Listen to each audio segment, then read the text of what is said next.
to a new video. This is Chapter 8, The Fourth Night.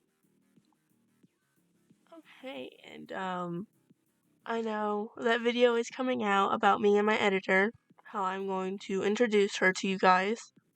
We haven't had the time just yet to really schedule that, but it is coming soon, I promise. But anyways, let's get into the book.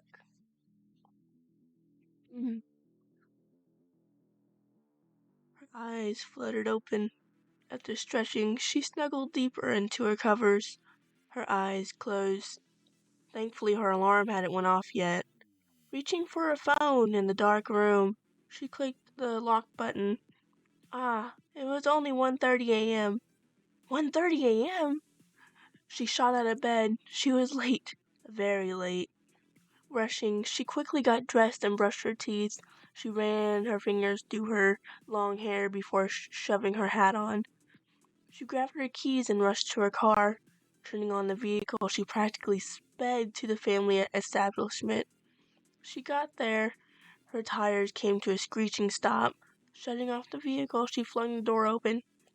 "Goldie, brother, relax. I'm sure she's just running late," Freddy sighed. The golden-haired male was pacing the floors. Freddy was sure he hadn't made a dent in the floor with his pace. "Or maybe she called in," Bonnie offered. "The night guard rules state that they must call in with enough notice to find a replacement. No replacement showed," Goldie said, running his gloved hand through his golden locks. "Oi, lad, you need to chill," a red-headed male said. He was leaned back in his chair that was halfway off the ground, his boots up on the table. Freddy grimaced at his manner, but chose not to say anything and turned back to his brother. "I'm gonna go out and find her, if she does not show soon," Goldie said. Sure, he knew Marcus wasn't supposed to be back for quite a few more days, but what if he had returned early? She could be dead. The male growled. He was about to go. He couldn't handle it anymore. "I've never seen you so worked up before about a human before. Let alone a night guard," Foxy chuckled. Honestly, if it was up to him, he would have ended the girl's life on the first night. Male or female, Foxy didn't care. He wanted his revenge. He wanted any night guard to pay. Granted, he had the worst temper of the group, or so even worked up over their safety.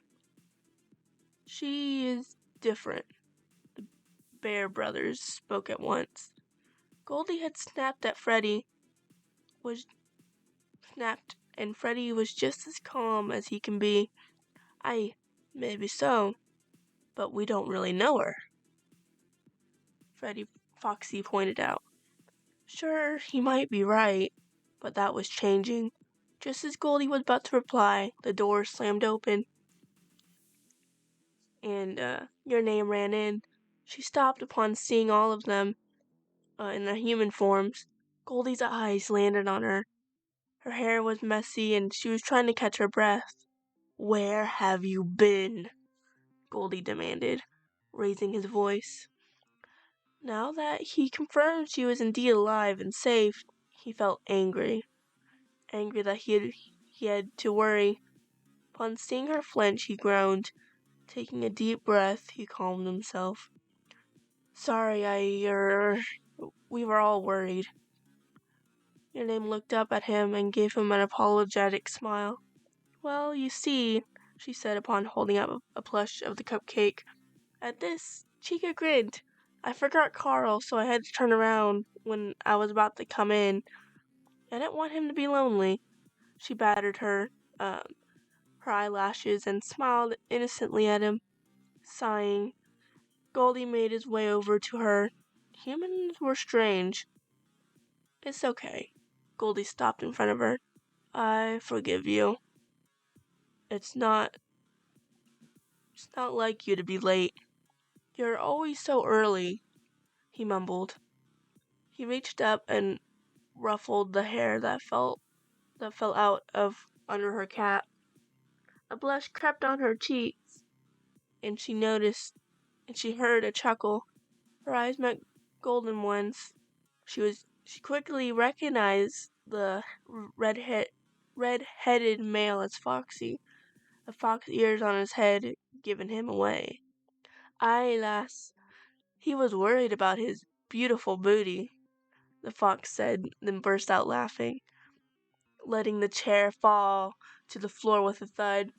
Goldie's expression darkened considerably.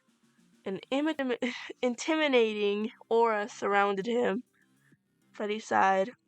Hey, Foxy, Goldie growled. The fox slowly stopped laughing. What is it? He asked, using his hook to wipe away the tears he shed from laughing so hard.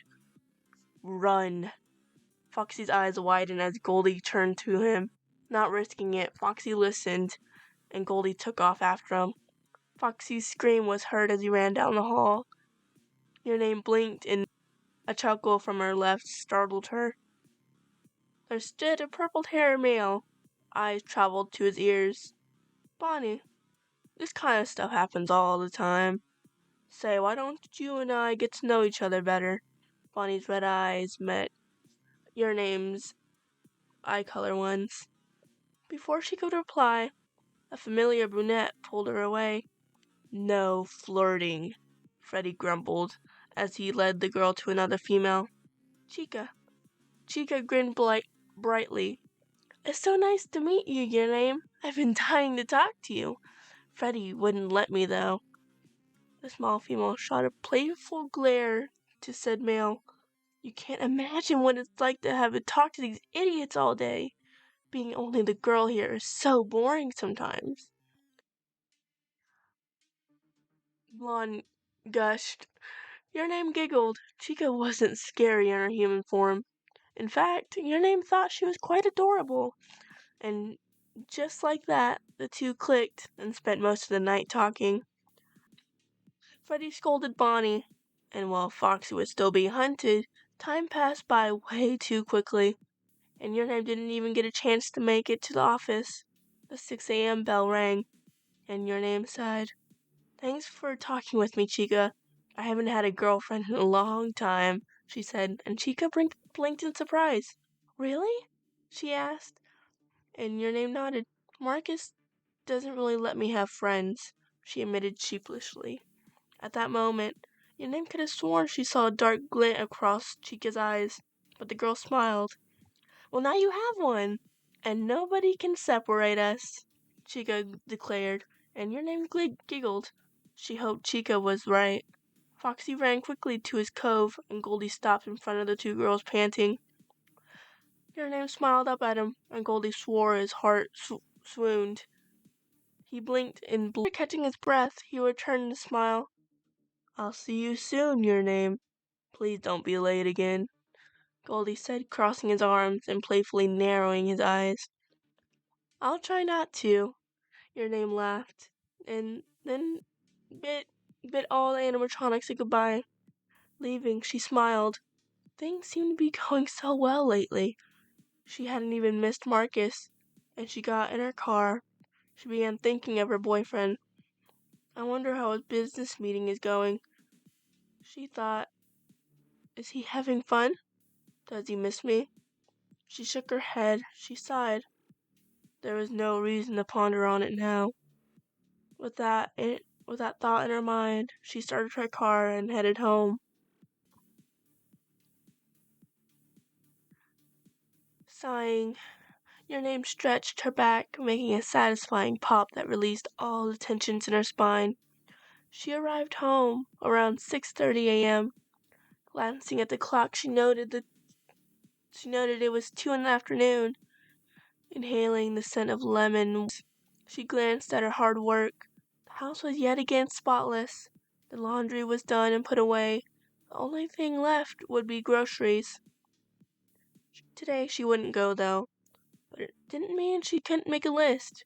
She grabbed a notepad and pen off the desk in the living room and headed to the kitchen, humming a song that blared in her earphones.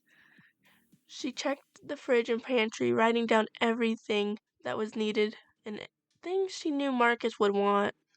Beer was unfortunately included. Once that was done, the hair-colored girl stood and thought.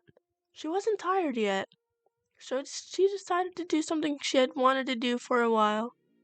Pulling out her earphones, she put them away and in her drawer, and she headed upstairs. She was wearing a red shirt that was slightly bigger on her and a pair of black shorts. Once upstairs, she went to the shared bedroom, and on her bedside table, pulling out a candle of her favorite scent, she sat it next to the vase with flowers Goldie had given to her. Lighting the candle, she went to her bookshelf and pulled out a book. Practically jumping on her bed, she sighed happily. Reaching for the TV remote, she put on the music channel. Mardik would never let her watch TV. It was always sports and the news. Your Name did enjoy the news occasionally, but did not want to extent that Marcus did. Losing herself in the book, Your Name decided to forget the world. Emerging hours later, she looked at the time. It was 8 at night. Your Name was definitely going to regret waking up later. Blowing out her candle and setting her book aside, she laid back. As she's falling asleep, she felt a feeling she hadn't felt in a long time sweep over her. She felt as if everything was going to be all right. Some way and somehow. When her alarm went off, she groaned. Sitting up, she shut it off and grabbed her uniform. Your Name showered quickly and got dressed. Walking downstairs, she made some coffee to go, pouring it into the thermos, and grabbed her keys, making sure all the lights were off and her front door was locked. She left, arriving at the pizzeria with a consent sigh. She waved at the three on stage. They were in their human forms, and they waved back. They seemed to be having a meeting, so she headed straight to the office. As she sat in her chair, she sipped on the coffee. She leaned back and smiled happily. Teleporting in the room, Goldie's eyes landed on Your Name. Her eyes were closed, and a happy smile was on her face. Goldie watched her for a bit, and smiled softly at the scene. Your Name looks so happy and He decided this looked good on her. The look of terror on her face did not suit her, and honestly Goldie wanted to punch anyone that would cause that look. Punch them to death, he thought darkly. He walked closer to the desk and sat on it. This caught the smaller girl's attention. "Goldie!" she greeted happily. "How are you?" "I am well." "You look like you're in a good mood," he chuckled, and Your Name nodded. "I am. I got a lot accomplished today. Also got to do some things I wanted to do for a change," she hummed, as she took another drink of the hot beverage. Goldie rose a brow, and had she not ever gotten to do something she wanted? "What did you mean what you wanted?" he asked, and Your Name looked up at him. Her smile had turned to a sad one, and she was debating whether or not to be 100% honest with him. He already knew of the abuse, but he did not know the whole dynamic. "Well, Marcus only wants me to either clean or do what he wants. I never get to do anything on my own. I got a job, but he honestly doesn't even know that I work here. Actually, he hates this place. I'm not exactly sure why, though," she spoke. She had never bothered asking. Maybe she should ask him sometimes if she caught Marcus in a good mood. Goldie stared at her in disbelief. "What all did you do today?" he asked. "I cleaned up the mess he left. did the laundry, made a grocery list. Then I settled in bed, listening to music and read a book. After I finished the book, I went to bed, your name said as she looked up at Goldie. And he looked mad. She gulped. Had she said something to upset him? You're kidding me. He doesn't even let you read? Goldie asked, crossing his arms. Your name shook her head sadly. You had to leave him. You have to leave him, Goldie said, and she only sighed. He rose a brow at this. Did she not want to? Do you want to be with him? Well, yes. I keep hoping he'll go back to the way he was, if I'm honest. He wasn't always like this. He used to be so sweet, and I always thought he would be the one I was going to marry. She looked down at her thermos, twisting it slowly in her hands. You know your name, Goldie said softly. There's a chance you will never go back to being that way, and I'm afraid. Goldie paused. He bit his lip. A strong wave of emotion hit him out of nowhere, and he didn't know why. Hair-colored look up at him. Her eyes met his blue ones. He sighed sadly. I'm afraid he'll kill you if you keep this up. Your body is swearing up and down, and you know it. I know, was all your name could give. Goldie sighed again. He seemed to do that a lot around the hair-colored girl. You know, you're very beautiful when you look happy, almost vibrant. He spoke this aloud, and didn't miss the blush spread across her face. If he was fully human, he would have been the same color, but only a tint of color showed. Your name's eyes widened in surprise at the compliment, and her heart began hammering in her chest, and she was sure he heard it. She had not really been complimented like that in a long time. Marcus used to shower her in gifts and compliments. The unwelcoming feeling she had felt since her first meeting was getting stronger. She had an idea that she could be developing a small crush on the newfound friend. She shook her head. It's just because he is so nice, she thought. Even so, she couldn't describe the feeling that being around him made her feel. Feel like he was going to make it okay. They spent the rest of the night getting to know one another, both taking in each little quirk about the other. Though they hadn't known each other for only a few days, it felt like they'd known each other and been friends for years. Well, I hope you guys enjoyed. Thank you so much for watching, and I hope you guys have an amazing day. And do please be careful out there.